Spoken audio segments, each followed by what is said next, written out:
그 출애굽기 10장 21절 말씀을 통해서 흑암의 성분이 무엇이냐라는 제목으로 우리 같이 말씀 나누겠습니다. 자, 오늘은 이제 9번째 흑암 재앙에 대해서 좀 살펴보도록 할게요. 하나님께서 이제 모세를 부르셔가지고 말씀을 하세요. 네 손을 들어서 애굽 땅 위에 흑암이 있게 하라. 곧 더듬을 만한 흑암이라. 이렇게 말씀을 하셔요.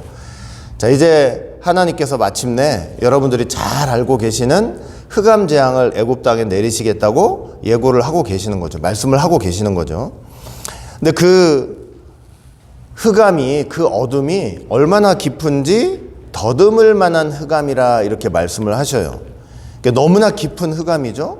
너무나 어두워서 이렇게 손으로 더듬어서 가야만 간신히 몸을 좀 움직일 수 있을 만한 그런 이제 흑암을 말씀을 하는 거예요. 자, 그런데 여러분들 여기서 말하는 이 흑암이라는 것이 어떻게 생각을 하시면 안 되냐면, 우리 낮에 지금 밝죠? 그리고 밤 되면 어두워지죠? 그 밤 돼가지고 어두워지는 그런 흑암이라고 생각하시면 안 돼요. 그런 단순한 흑암이 아니에요. 우리가 흔히 낮밤이라고 할 때는 그 낮밤의 기준이라는 게 뭐냐면 이제 태양과 지구죠. 태양과 지구.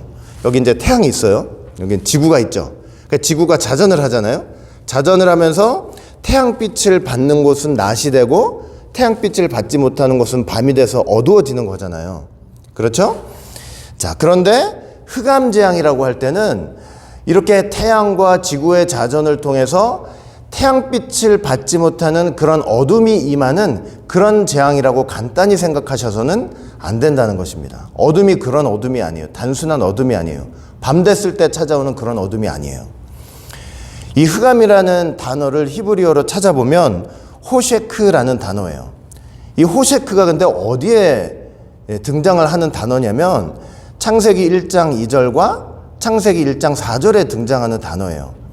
창세기 1장 2절 볼 때 땅이 혼돈하고 공허하며 흑암이 깊음 위에 있다 말씀하고 있죠. 창세기 1장 4절 말씀 봐도 그 빛이 하나님 보시기에 좋았더라. 하나님이 빛과 어두움을 나누사 말씀하고 있잖아요. 저기 창세기 1장 2절에 흑암이라는 단어, 창세기 1장 4절에 어둠이라는 단어, 그 단어가 히브리어로 호셰크라는 단어예요. 흑암 재앙에서 사용되는 그 흑암, 어둠, 그런 단어란 말이에요. 근데 여러분 창세기 1장 2절이나 창세기 1장 4절은 태양이 창조가 돼 있었던 때예요? 아직은 창조가 돼 있지 않던 때예요? 아직 태양이 창조되어 있지 않던 때란 말이에요. 그러니까 태양이 창조되기 전이기 때문에 이때 뭐 흑암이니 어둠이라고 하는 것은 뭐 아까 말씀드렸듯이 태양이 있고 지구가 이렇게 자전을 해가면서 빛을 받는 곳은 낮이고 빛을 받지 못하면 어둠이고 하는 그런 차원의 어둠을 지금 가리키는 게 아닌 거예요. 태양 자체가 아직 없기 때문에. 태양은 언제 만드셨어요? 하나님께서 넷째 날 만드셨잖아요. 넷째 날. 자, 그렇다고 할 때 여기 흑암 재앙에서 이 흑암이라는 말은요, 태양빛이 가려져 가지고 찾아오는 그 어둠과는 비교도 안 되는 어둠이에요. 비교도 안 되는 아주 근원적이고 심원적인 어둠을 가리키는 거예요. 이걸 만약에 굳이 이 세상에 있는 어떤 것과 좀 비교를 해서 비유를 해서 좀 설명을 하자고 하면 심해 같은 거? 심해 아시죠? 바다 저 밑에 있는 그 심해는요, 그 심해 속의 그 어두움은 사실은 태양과 지구의 자전으로 생기는 낮과 밤과는 좀 별개예요. 그렇죠? 낮이 됐든 밤이 됐든 심해는 어때요? 그냥 항상 어둡잖아요. 항상 캄캄하잖아요. 태양빛이 들어가지도 못하잖아요. 너무나 깊은 어둠이고 완전한 어둠이죠. 그런 것들을 보여주는 게 바로 심해죠, 사실은. 얼마나 어둠이 깊은지 이 심해 생물들은 눈 자체가 퇴화돼가지고 눈이 없는 경우도 많대요. 눈이 너무 작거나 없거나 이런 경우가 많다는 거예요. 그런 심해 어둠 같은 게 바로 호셰크예요. 흑암 재앙에서 흑암. 자, 그래서 이 흑암 재앙은 도대체 뭐냐 할 때, 첫째는 이 흑암은 애굽 땅에 내렸던 이 흑암은요, 단순히 태양빛이 가려지는 그 흑암 또 맞지만 그 이면에는 어떤 뜻이 있냐면 하나님께서 얼굴을 돌리셨기 때문에 생기는 흑암이라고 우리가 말씀을 드릴 수가 있어요. 흑암 재앙은 태양이 가려져서가 아니라, 태양이 물론 물리적으로는 태양이 가려진 거죠. 근원적으로는 뭐냐면 하나님께서 애굽을 향해서 뭐 하신 거예요? 자기의 얼굴을 감추신 거예요. 하나님의 얼굴을 감추실 때, 하나님께서 얼굴을 돌리실 때 이런 애굽에 내렸던 이런 흑암, 깊은 흑암이 임하게 돼 있는 거예요. 성경을 보시면은 시편 84편 11절 볼 때 여호와 하나님은 뭐라고 비유를 하고 있어요?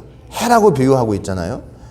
요한일서 1장 5절 말씀 봐도 하나님은 빛이시라, 그에게는 어두움이 조금도 없으시니라 말씀하고 있죠. 근데 어둠이 임했다, 흑암이 임했다. 결국은 어떤 뜻이냐면은 하나님께서 애굽을 향해서 그 얼굴을 돌리셨다는 의미예요. 돌리셨다는 거예요. 성경을 볼 때 어떨 때 이렇게 하나님께서 얼굴을 돌리신다는 표현을 사용하냐면, 하나님께서 누군가에게 진노하시거나, 그러니까 징계하시거나 심판을 내리실 때 얼굴을 돌리셨다는 표현을 사용해요. 예레미야 18장 17절 볼 때 내가 그들을 그 원수 앞에서 흩기를 동풍으로 함같이 할 것이며 그들의 재난의 날에는 내가 그들에게 등을 보이고 그 다음에 뭐예요? 얼굴을 보이지 아니하리라 말씀을 하고 있단 말이에요. 하나님께서 누군가에게 진노하셔서 엄청난 징계 재앙을 내리실 때 뭐 하시고 계신데요? 얼굴을 돌리시고 계신다는 거예요. 예레미야 33장 5절 말씀 봐도 내가 나의 노와 분함으로 그들을 죽이고 이 시체로 이 성에 채우게 하였나니 이는 그들의 모든 악을 인하여 어떻게 하셨대요? 나의 얼굴을 가리웠다 말씀하시는 거예요. 가리워 이 성을 돌아보지 아니하였음이니라. 하나님께서 재앙을 내리시고 진노하실 때 얼굴을 가리세요. 얼굴을 숨기시고 얼굴을 돌리시는 거예요. 그때 뭐가 임하는 거예요? 태양빛이 가려져서 임하는 그런 어둠과는 상상도 할 수 없는 깊은 흑암이 임하는 거예요. 그래서 성경의 기자들은 그 어떤 때보다 어떤 순간을 가장 두려워했냐면, 우리도 마찬가지예요. 어떤 순간을 가장 두려워해야 하냐면 하나님께서 얼굴을 숨기시고 돌리실 때를 가장 두려워해야 돼요. 시편 13편 1절 볼 때 다윗도 보세요. 다윗이 어떤 두려움이 있었어요? 죄짓고 나서 여호와여 어느 때까지니이까 나를 영영히 잊으시나이까 주의 얼굴을 나에게서 언제까지 숨기시겠나이까. 그 힘들고 어려운 때 하나님께서 나에게 얼굴을 돌리시고 계시는 거 아닌가, 이런 두려움 속에 있었던 거예요. 사로잡혀 있었던 거예요. 시편 143편 7절 말씀 봐도 여호와여 속히 내게 응답하소서 내 영혼이 피곤하나이다. 내 영혼이 뭐 하대요? 피곤하대요. 저 피곤하다는 게 일하다가 힘들어서 타이어하다는 소리가 아니고, 원어를 보시면은 지금 내 영이 약해지고 있습니다. 내 영혼이 꺼지고 있습니다. 내가 지금 숨이 끊어질 것 같습니다. 이런 의미인 거예요. 왜? 주께서 얼굴을 내게서 숨기지 마옵소서. 왜 내 영혼이 숨이 끊어질 것 같고 영이 죽어갈 것 같냐면 하나님께서 나한테 얼굴을 돌리시고 계시기 때문이에요. 그러니까 제발 얼굴을 내게서 숨기지 말라고 지금 애걸복걸 간청하고 있는 거예요. 내가 무덤에 내려가는 자 같을까 두렵대요. 하나님께서 얼굴을 돌리셔서 흑암이 임한다는 것은 뭐냐면 음부로 내려가는 거예요. 그러니까 두려워한다 이렇게 말씀하고 있잖아요. 흑암 재앙이라는 것은 결국 하나님께서 애굽을 향해서 얼굴을 감추신 거예요. 얼굴을 돌리신 거예요.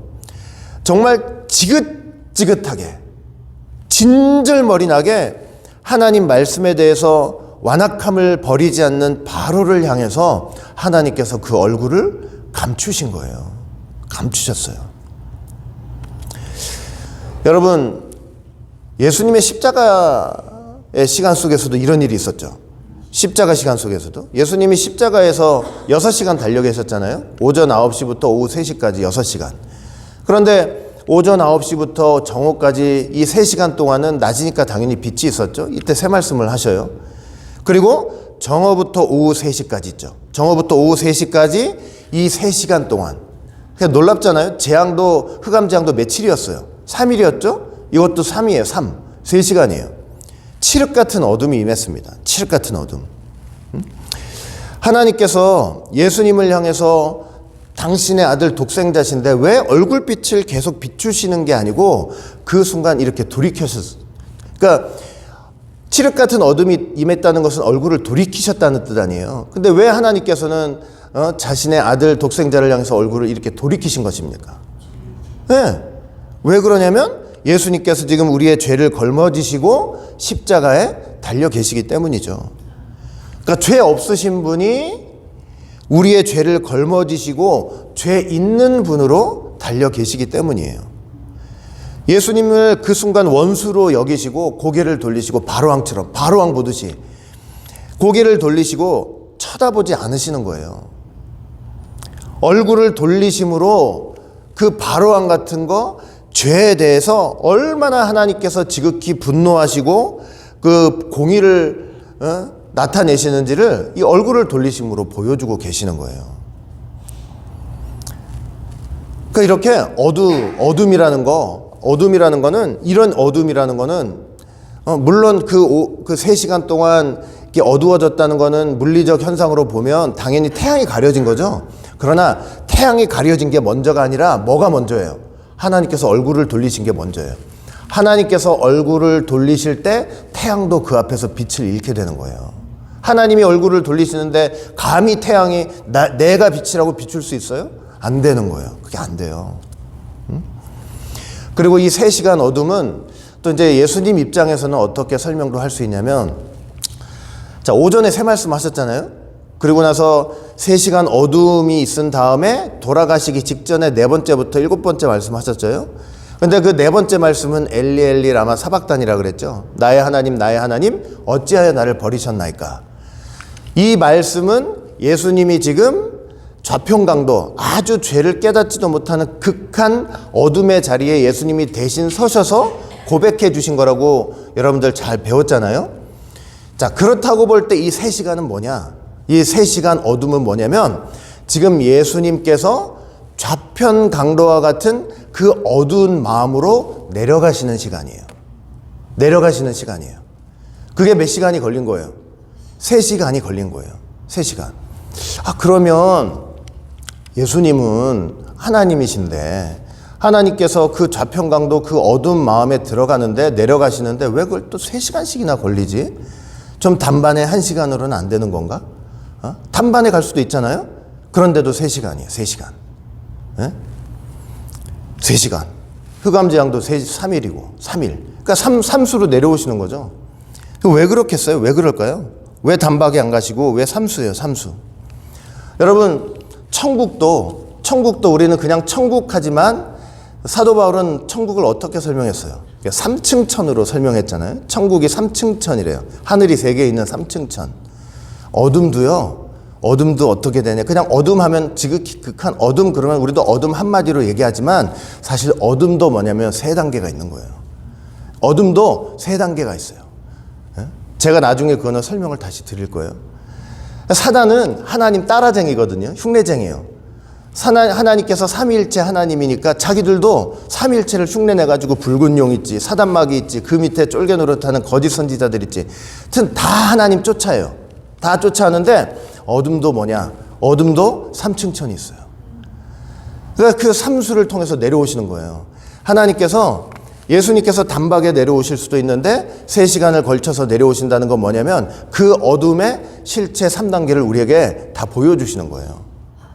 마치 하나님께서 그 이스라엘 백성들 굳이 10대 재앙 내리지 않아도 되는데 한 반에 죽여도 되는데 어떻게 하셨어요? 10가지 재앙을 통해서 그 바로를 치셨다고 그랬잖아요. 그 이유가 뭐라 그랬어요? 그 애굽 땅에 있는 바로왕 마음에 있는 10가지 악한 마음들을 다 드러내시는 거라고 그랬잖아요. 10가지 신들을 드러내시고 우리를 위해서. 똑같은 거예요. 이 3이라는 숫자를 통해서 어둠으로 내려가시는 그 과정을 통해서 어둠의 실체를 우리에게 보여주시는 역사를 있는 거예요. 그래서 어쨌든 이 어둠은 뭐냐면은 하나님께서 얼굴을 돌리셨기 때문에 임한 아주 지극히 극한 아주 사람은 생각할 수도 없고 태양빛이 뭐 가려져서 임한 그런 어둠하고 비교도 할 수 없는 그런 아주 지극한 어둠이라는 사실을 우리는 분명히 알아야 할 것입니다. 여러분, 우리가 정말로 이런 어둠 속에 빠져가지고 신앙생활하면 안 되는 거예요. 어둠 속에 빠져 있으면 안 돼요. 우리는 죽는 순간까지, 하나님 앞에 가는 그 순간까지 꼭 이 어둠 속에 빠지지 않으려면 어떻게 해야 되냐면 예수님만 꼭 붙잡고 있어야 돼요. 예수님 꼭 붙잡고 있어요. 왜냐면 예수님 안에서 하나님은 결코 그 얼굴을 돌리시지 않기 때문에 그래요. 예수님 안에서는 절대로 얼굴을 돌리시지 않으세요.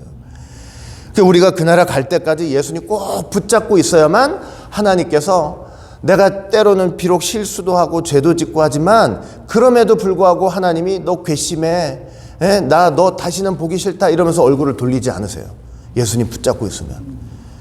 그러니까 그런 우리가 원리를 알고 정말 그 나라 갈 때까지 뭐 다 잃어버려도 예수님만은 놓치지 않고 예수님만을 붙잡는 여러분 모두가 되시기를 바라겠습니다. 두 번째, 이 어둠이 왜 이렇게 지독하게 이렇게 어두운지 아세요? 태양빛 가려지는 것보다 더 지독하게 가려지는 이유가 뭐냐면 어둠의 성분이 죄라서 그래요. 어둠의 성분이 뭐예요? 죄예요. 어둠의 성분이 죄예요. 하나님께서 초자연적인 역사로 태양빛을 가려버리셔서 어둠이 임했지만 그 이면에 지극한 어둠이 임하게 된 배경, 그 이유는 뭐냐면 그 어둠의 성분이 뭐라서요? 죄라서 그래요. 죄라서. 어둠의 성분은 죄예요. 하나님 말씀 앞에 끝까지 완고함을 버리지 않는 그 강팍함이 이 어둠의 재료예요. 끝까지 깨닫지 못하고 끝까지 고집 부리는 그것이 이 어둠의 재료예요. 나 보낼게 몇 번이나 바로왕이 얘기를 했어요. 재난 당할 때마다 보낸다고 했잖아요. 근데 그렇게 보낼게 해놓고 나중에 상황 좋아지니까 또 내가 언제 그런 말을 했냐는 듯이 안 보내고, 그 뭐 한 거예요? 지금 거짓말한 거잖아요. 거짓말이 이 어둠의 재료예요. 어둠의 성분이에요. 거짓말이. 죄의 삭은 사망이잖아요. 결국 사망이 이 흑암의 성분이에요. 그리고 그 사망의 끝은 뭐예요? 지옥이죠. 바로 지옥이 이 흑암의 성분인 거예요. 여러분, 이 흑암은 어디에 있는 흑암이냐면 궁극적으로 본질적으로 지옥에 있는 흑암이에요. 지옥에 있는 흑암이 나온 거예요. 지옥은 영원토록 빛 하나 없는 깜깜한 곳이 될 거예요. 깜깜한 곳이요. 그냥 태양빛 가려져가지고 밤 됐다, 거기서 오는 이 두려움과 이 지옥에서 나오는 어두움은 상상 비교도 할 수가 없어요. 공포예요, 공포. 그냥 거기 서 있는 것만으로도 공포가 되는 거예요. 이 흑암이 얼마나 지독한지 예수님께서, 하나님께서 말씀하셨잖아요. 성경을 통해서. 요한복음 1장 5절 볼 때 빛이 어두움에 비치되 어둠이 깨닫지 못하더라. 이거예요, 이거. 태양이 가려져가지고 밤이 됐어요. 빛을 비치면 금방 밝아지잖아요. 근데 이 지옥에서 나오는 흑암은 아무리 빛을 비춰도 밝아지지 않아요. 그냥 그대로 어둠에 있어요. 죄가 그렇다니까요. 마음의 강팍함이라는 게 그래요. 거짓말이라는 게 그래요. 사망의 본질이 그래요. 지옥의 본질이 그런 거예요. 지옥 들어가서 타는 유황불 속에서도 내가 뭘 잘못했냐고 이게 되는 거예요. 이게. 내가 뭘 잘못했냐고. 내가 이렇게까지 고통받아야 될 이유가 뭐냐고. 바로왕처럼 그렇게 당하고 또 당하면서 절대로 돌이키지 않는 어둠이에요. 그게 애굽에 임한 사실 흑암의 성분이었던 거예요. 그러니 이 어둠이 보통 어둠이 아닌 거예요. 이거 보통 어둠 아니에요. 그러니 공포 속에 지내는 거예요. 바로왕과 신하들, 애굽 백성들이 무려 3일 동안이나 이 지옥 어둠의 고통을 당하고 있었던 거예요. 자기 집인데도 서로의 가족을 볼 수가 없어요. 당연하죠. 여러분들 그 어두운 지옥에 들어가서 고통당할 때 거기에 내 남편이 어디 있고 내 아내가 어디 있고 내 부모가 어디 있고 내 자식이 어디 있어요. 내 자식이 어디 가다가 넘어지면 아이고야 마음 졸이면서 달려가지만 그 지옥의 고통을, 내가 불의 고통을 당하면서 내가 내 남편 챙길 틈이 어디 있고 내 부모 챙길 틈이 없고 내 자식 챙길 틈이 없어요. 이 어둠 속에서는 누구를 서로 알아보고 이런 게 없어요. 있을 수가 없어요. 자리에서 일어나서 어디 갈 수 없었다고 그랬잖아요. 어딜 가요? 지금이야 밤이든 낮이든 밤 돼도 아무 데나 가고 싶을 때 다 가잖아요. 가면서 다 죄 짓고 그러잖아요. 이 어둠, 이 지옥의 어둠 속에서는 그럴 수가 없어요. 내가 가고 싶은 데 가요? 아니요. 예? 어딜 가? 그냥 고통당하는 그 현장에만 하나님께서 집어넣으시는데. 그러니까 지옥에서는 스스로 내가 일어나서 가고 싶은 데 가잖아. 태양이 가려져서 어두워지는 그 밤에는 사람들이 다 다니지만 이 흑암 속에서는 그럴 수가 없어요. 이 흑암 속에서는. 그러니까 그런 지옥의 어둠을 잠깐 맛보게 하신 거예요. 잠깐 3일 동안. 이 어둠이 이 흑암이 애굽에 맺던 이 흑암이요 그렇게 지독한 거예요. 그래서 그냥 단순히 여러분 3일 동안 어두웠다 그러니까 그렇지 태양빛이 가려져서 어두웠다. 단순히 여러분 이렇게 생각하시면 안 돼요. 예? 단순히 그렇게 생각하시면 안 돼요. 자, 놀라운 것은 뭐냐? 애굽이 이렇게 지독한 흑암 재앙을 당하는 동안에 어떤 성경의 기록이 있냐면 이스라엘이 거하는 고센 땅에는 뭐가 있었다? 광명이 있었다 그래요. 광명이 있었다. 근데 이 광명이란 단어도 여러분들 유심히 봐야 돼요. 광명이 히브리어로 뭐냐면 오르라는 단어예요. 뭐라고요? 오르라는 단어예요. 이 오르 빛인데 이게 또 어디서 사용이 되고 있냐면 창세기 1장 3절에서 사용이 되고 있어요. 하나님이 가라사대 빛이 있으라 하심에 빛이 있었고 할 때 이 빛 있죠, 빛. 이 빛이 뭐냐면 오르예요. 이 빛이 오르예요. 그러니까 이건 빛 자체를 설명하는 단어예요. 빛 자체. 이것도 역시 태양을 창조하시기 전이죠. 태양은 넷째 날 창조하셨으니까. 그럼 여기서 말하는 빛은 태양에서 나오는 빛일까요? 아니면 하나님으로부터 나오는 빛일까요? 이거는 하나님으로부터 나오는 빛이에요. 그러니까 고센 땅에 광명이 있었더라라고 말할 때 고센 땅에는 그냥 태양빛이 비치고 있었구나. 단순히 그게 아니고 그 이스라엘을 향해서는 하나님으로부터 나오는 그 빛이 있었다는 것을 말씀을 하는 거예요. 그리고 실제로 창세기 1장 14절 16절 보시면은 이제 하나님께서 태양, 달, 별들을 창조하시면서 광명, 큰 두 광명을 창조하셨다고 그랬거든요. 그 광명이라는 단어는 히브리어로 뭐냐면 마우르예요. 그러니까 빛이라는 단어하고 태양이라는 단어는 좀 다르게 쓰여요. 크게 다르진 않지만 저 마우르라는 단어는 뭐냐면 빛을 가지고 있는 물체를 가리켜요. 그러니까 발광체. 오르는 그냥 빛 자체를 가리키는 거고 약간 차이가 있어요. 구별을 하고 있고 분명히. 그래서 고센 땅에 비쳤던 저 광명은 마우르, 태양빛이 비쳤다는 단순한 의미가 아니라 그 이면에 뭐가 있는 거예요? 하나님으로부터 나온 빛이 여전히 그들을 비치고 있었다라는 그런 의미가 되는 거예요. 이거는 이 사실은 뭘 보여주냐면 일단은 아까도 말씀드렸지만 아까 애굽을 향해서는 하나님께서 어떻게 하셨다고 그랬어요? 얼굴을 감추시고 돌리셨다고 그랬잖아요. 그 바로를 향해서는. 그러나 이스라엘을 향해서는 뭐 하고 계신 거예요? 여전히 그 얼굴을 감추지 않으시고 숨기지 않으시고 돌리지 않고 계신다는 사실을 지금 보여주는 거예요. 그리고 성경을 볼 때요, 하나님께서 잘 들으세요. 하나님께서 우리에게 얼굴빛을 비춰주실 때만이 우리에게 구원이 있어요. 시편 80편 19절을 볼 때 만군의 하나님 여호와여 우리를 돌이키시고 주의 얼굴빛을 비추소서 우리가 구원을 얻으리이다. 주님의 얼굴빛이 비출 때만이 우리에게 구원의 여망이 있는 거예요. 구원의 소망이 있는 거예요. 그러니까 벌써 이 흑암 재앙을 통해서 하나님 뭘 보여주시냐면 애굽 하나님이 보고 계시는 땅, 하나님이 보지 않으시는 땅 딱 구별을 시켜서 애굽 땅은 망하는 거예요. 그리고 하나님의 백성 이스라엘은 구원을 받게 될 것을 보여주는 거예요.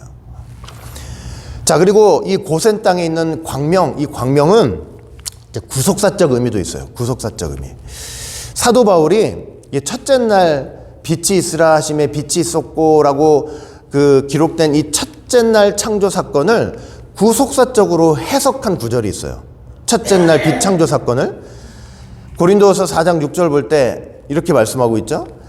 어두운 데서 빛이 비치리라 하시던 그 하나님께서, 이건 지금 무슨 사건을 가리키는 거예요? 창세기 1장 3절 사건을 가리키는 거죠.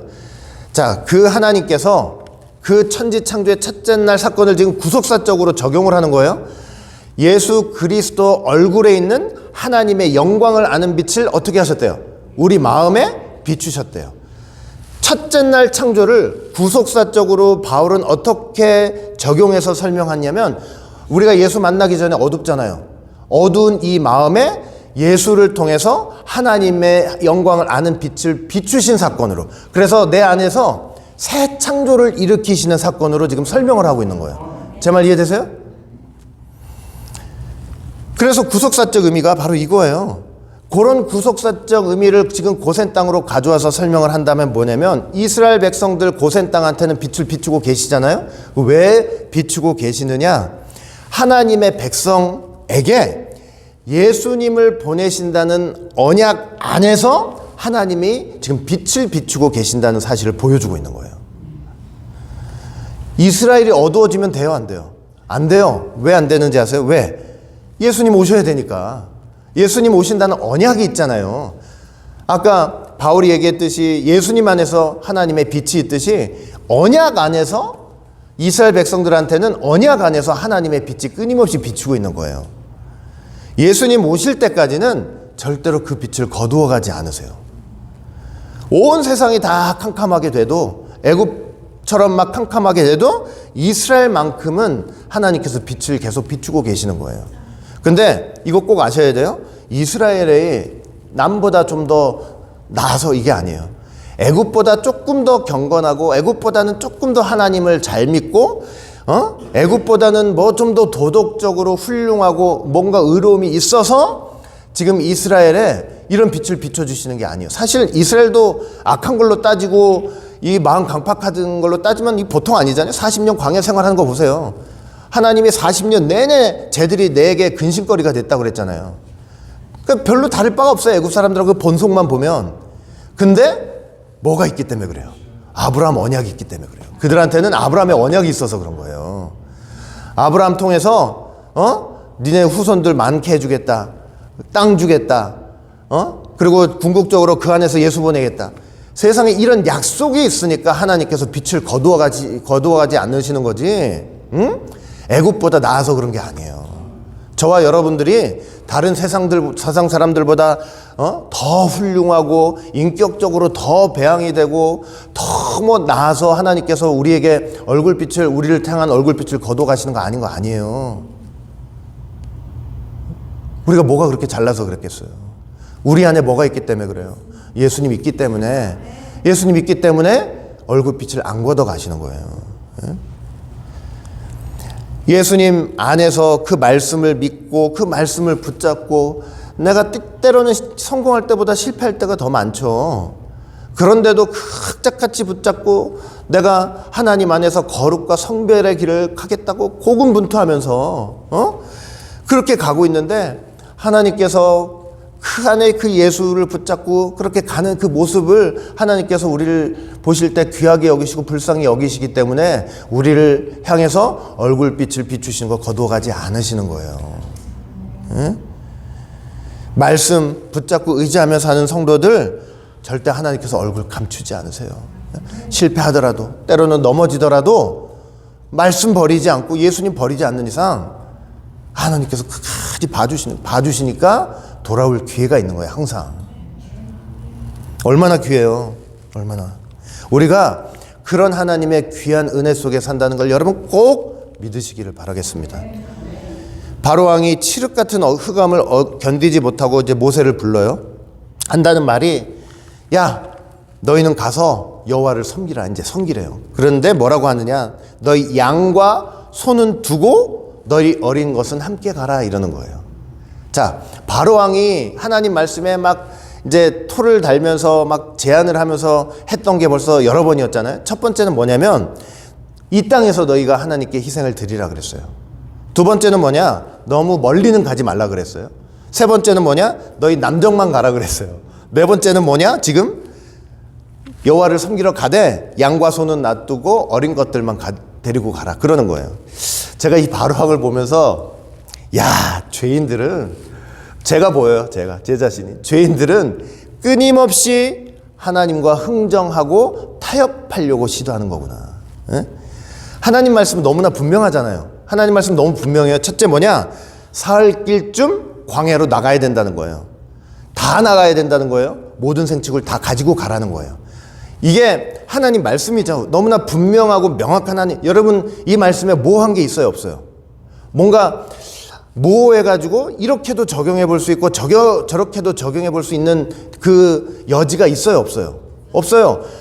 보세요. 하나님이 아담 하와한테 선악과를 먹지 말라, 먹으면 정령 죽으리라 했는데 그 말씀 안에 그걸 좀 다르게 생각해 볼 수 있는 여지라는 게 있어요, 없어요? 없어요, 없어. 말씀이 너무 분명한 거예요. 근데 바로왕은요, 잘 들으세요. 하나님의 모든 말씀의 요소마다 다 태클을 걸어요. 어떻게든 흥정을 하려고 그래요. 예? 광야에서 드리라고 했더니 이 땅에서 드리래요. 사흘 길 나가라고 했더니 너무 멀리는 가지 말아요. 다 나가라고 그랬더니 남자만 나가래요.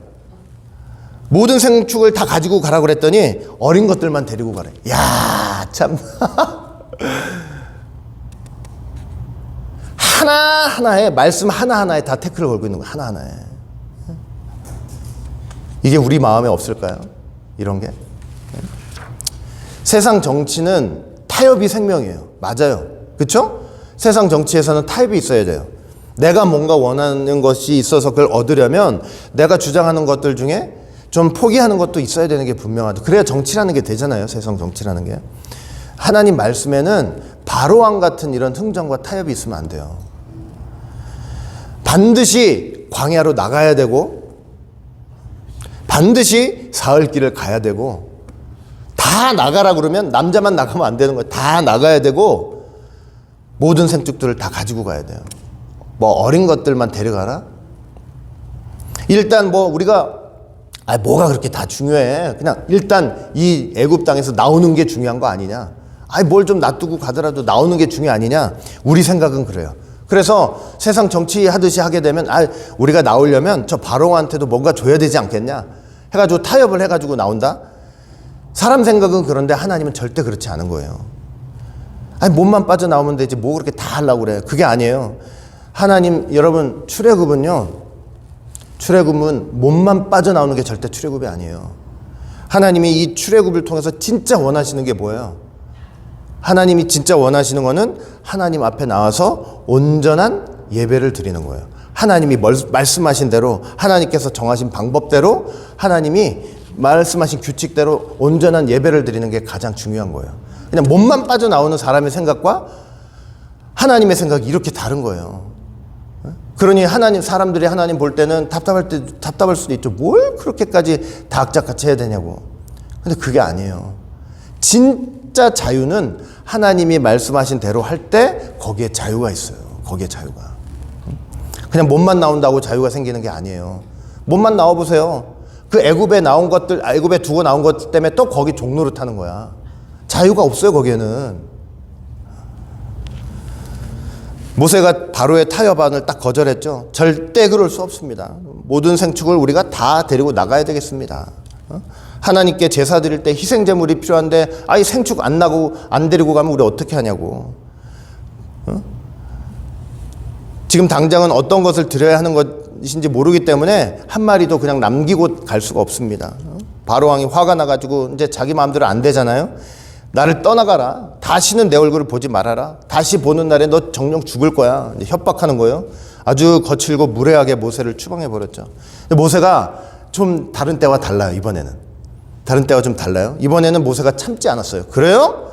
나도 다시는 왕의 얼굴을 보지 않겠습니다. 이게 얼마나 무서운 선언인지 아세요? 지금까지 8번째 재앙 속에서 모세가 이런 적이 있어요? 없어요? 없어요. 한 번도 이런 적 없어요. 항상 바로가 어떻게 나왔든지 간에 나가서 중보기도해서 재앙을 멈춰줬단 말이에요. 근데 지금 뭐라 그랬어요? 지금은 나도 당신 얼굴 다시는 안 보겠다. 무슨 뜻이에요? 모세 중보 사역이 이제 끝났다는 것을 의미하는 거예요. 모세가 바로왕을 위한 중보를 여기서 이제 끝내버려요. 안 하는 거예요. 모세의 중보가 없으면 어떻게 돼요? 모세의 중보가 없으면 바로왕은 멸망인 거예요. 애굽 땅 그냥 멸망이에요. 멸망. 그러니까 여러분, 모세가 중보기도 한 것 때문에 3일 재앙이 끝난 게 아니에요. 중단에 끝난 게 아니에요. 3일 재앙은 모세 중보기도 때문에 끝난 게 아니고 하나님께서 계획하신 대로 꽉꽉 3일 채워서 그래가지고 하나님의 계획 속에서 끝나버린 거예요. 여러분, 모세 중보기대가 없다는 것은 구속사 쪽으로도 어떤 걸 보여주냐면 은혜 시대가 끝날 때가 있다는 거예요. 은혜 시대가 끝나고 반드시 하나님의 형벌이 임할 때가 분명히 온다는 것을 보여주는 거죠. 바로왕은 여러분 이걸 가지고 또 뭐 자꾸 멸망과 심판의 얘기를 하느냐 그러지 마세요. 하나님께서 바로왕한테 얼마나 많은 기회를 주셨어요. 안 그래요? 이런 인간을 위해서 모세가 나가가지고 계속 중보기도 한다는 거 그거 한번 생각해 보시라고요. 이거 보통 은혜 아니잖아요. 근데 그 수많은 기회를 스스로 포기하고 멸망을 자초했어요. 분명히 아셔야 돼요. 악인의 멸망은 궁극적으로 회개가 없기 때문이고 자기만 높이는 교만이 가득하기 때문에 결국 그렇게 되는 거예요.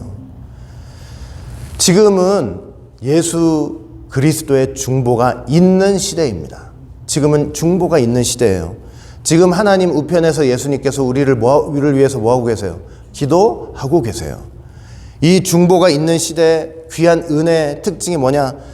회개할 기회가 있어요. 언제든지 회개하면 돼요. 언제든지 회개할 기회가 있고 언제든지 돌이킬 기회가 있어요. 언제든지 나 부끄럽고 창피하고 내가 이래가지고 하나님 앞에 나서도 되나? 이런 마음이 들지라도 하나님께서 이 중보의 시대에는 돌아오기만 하면 마치 탕자가 나갔다가 저 상거가 먼데 바라보고 있다가 그 터벅터벅 오는 거 그 아들의 걸음보다 더 빠르게 로켓처럼 가가지고 그 들어온 아들을 안아주는 그런 하나님 앞에 돌아와서 하나님께서 안아주는 그런 기회가 있는 시대예요. 얼마나 귀한지 아세요? 절대 이 시간들을 허비하지 말고 낭비하지 말고 놓치지 마시기를 바라겠습니다. 예수님의 중보 기도가 있는 한 언제든지 그날은 은혜 받을 만한 날이에요. 그리고 그날은 구원의 날이에요. 우리 오직 예수교회는 정말 완고함으로 바로왕 같은 이 완고함으로 중보자한테까지도 외면당하는 그런 지경까지는 안 갔으면 좋겠어요. 절대로 그런 지경까지 가지 말고 내가 다시는 네 얼굴 보지 않겠다. 세상이 캄캄하게 되는 것보다 더 무서운 게 내가 너 얼굴 보지 않겠다는 거예요. 그게 제일 무서운 거예요. 그게 사람 간에도 뭐가 무서워요? 너 가서 내가 한 대 때릴 거야. 이거보다 너 다시는 나 죽을 때까지 네 얼굴 안 봐. 그게 제일 무서운 거예요. 그 외면당하지 않고 항상 예수님을 통해서 하나님이 우리를 향해서 얼굴빛을 비춰주실 때 이 때를 감사함으로 누리면서 날마다 하나님 앞에 돌아가면서 우리가 그지같이 돌아가도 하나님은 벌써 나를 향해 달려오신다는 사실을 믿고 승리하시면서 생활하시는 모두가 되시기를 주의 이름으로 간절히 축원을 드리겠습니다. 자, 기도합니다. 사랑과 은혜가 풍성하신 아버지 하나님, 오늘도 이렇게 귀하고 복된 시간을 통해서 다시 한번 흑암 재앙을 통해 많은 것들을 깨닫게 하여 주시니 진심으로 감사드립니다. 하나님께서 얼굴을 돌리실 때 깊은 흑암이 임합니다. 우리의 죄가, 우리의 교만함이, 우리의 강팍함이, 우리의 거짓말이 죄의 성분이 돼서 아무리 정말 빛을 비춰도 깨닫지 못하는 지극한 흑암 같은 그런 어둠이 있을 수 있다는 거 우리가 잘 알게 되었습니다. 우리는 이 예수님께서 여전히 우리를 위해서 중보하시는 이 시대를 살면서 날마다 하나님 앞에 회개하며 돌아가서 하나님께서 두 팔 벌려 우리를 맞이하시는 그 귀한 은혜를 누리면서 날마다 하나님 앞에 다가가는 귀한 삶을 살아갈 수 있도록 인도하여 주시옵소서. 감사하며 예수님 이름으로 기도합니다. 아멘.